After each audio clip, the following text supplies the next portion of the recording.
Hey everybody, this is Francesco Abruzzino with another Rogue Rant. Today I want to talk about pre-crime algorithms that are being used to target and label innocent citizens as potential criminals.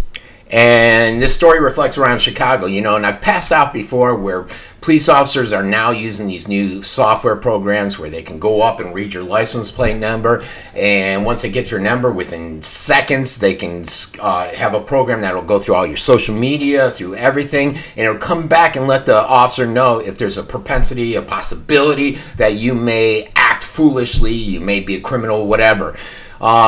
And they're taking it a step further. The Orwellian state continues to grow, continues to flourish. And what we have is in Chicago, they got this Orwellian program, and the media said it was new, but it's not new. It's been out there for 3 years. And this program goes out and targets innocent people based upon indicators that are put together by this algorithm and the software program that was created, some complex computer algorithm. It comes out, it tracks, it catalogs innocent citizens, and uses their private data to put them together and see if they have the potential to become a criminal.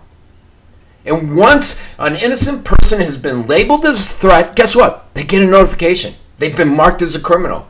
They get told, hey, you're going to be under police surveillance. And this program's been out there for 3 years, and people probably aren't even aware of it in Chicago or any other city that it's in place at. In Chicago, they had up to 1,300 people that had visits from police because this algorithm came back and said, you're a potential criminal. And this guy, the superintendent of police, Eddie Johnson, he's fine with that. He says, look, we're out there targeting the right people. Right now, what we need is our judicial partners and the state legislators to step up and take action. Hold these people accountable. These are innocent people that were flagged based upon a criteria that isn't even public. Nobody knows what the criteria is. They won't release it.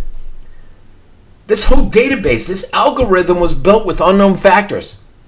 And there's no way for people to go in and challenge it. There's no way to see how they got on the list, when they got on the list, or how they can get off of the list. It's kind of like that no-fly list, isn't it? And they say this program only targets people that are high risk, but it goes through everybody. It just takes all this information. There's no privacy. And most laws, especially the bad ones, aren't even focused on primary violations like life and property. But instead, they always focus on these secondary actions that are seen as casual factors to the violation, like this one. The secondary factor that you might go out and commit a crime. It's what we call it is pre-crime. It's just like a Minority Report. And it's this whole concept of pre-crime. The idea that somebody should be punished if they behave a certain way, if they come up with a certain algorithm number, even if they haven't harmed anyone, even if they haven't committed a crime. And just think about it. We've been doing this forever. Drugs are illegal because they could lead to an actual crime, right? We see that all the time. What else? Guns are highly restricted because they could hurt someone. They want you to put on a seatbelt because you could kill yourself driving down the road. And these are all laws that are in favor of arguments in favor of laws that are overblown. Overblown and flat out wrong. But the fear of the future crime is always something that they use to justify bad laws. Patriot Act, fear of future terrorism. Think about it. Our whole judicial system is made up of nonsense, which prosecutes people who have not hurt or done anything wrong because their actions apparently indicate that they may do something. I was just sitting down yesterday talking to someone in law enforcement, and we were just amazed at some of the ignorant laws that are out there, like you can't have sex with a porcupine in Florida. It's illegal.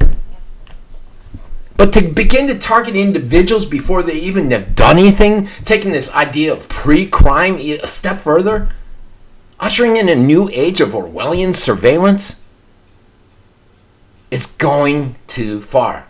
And we have to put a stop to it, folks. What say you? This has been Francesco Abruzzino with another Rogue Rant.